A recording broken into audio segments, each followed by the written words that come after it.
sobrang at early access sa ating mga kwento at nakaka-overwhelm na marami pang iba. Salamat na agad.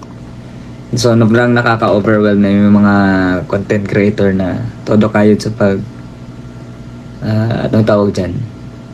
Pag-research about sa mga artist. Pero, so, maraming salamat sa lahat po ng mga ka-sweet notes natin na nakinood at sa lahat pang sumusuporta sa Sweet Notes Music. At don't forget to follow Kanta Kwento sa mga upcoming kwentuhan ng mga local artist. Yan. Napansin ko yung mga content niya kasi is mga more on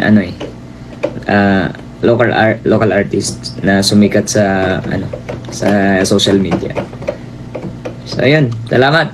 Maganda yung sobrang effort nung pagkaka-edit mo. Ang dami mong mga clips na ginamit. Pero sobrang nakaka-amaze kasi padayon lang. Hindi ko alam kung taga-saan to si Kanta Kwento. Shoutout sa iyo. Maraming salamat sa support sa Sweet Notes Music. God bless you.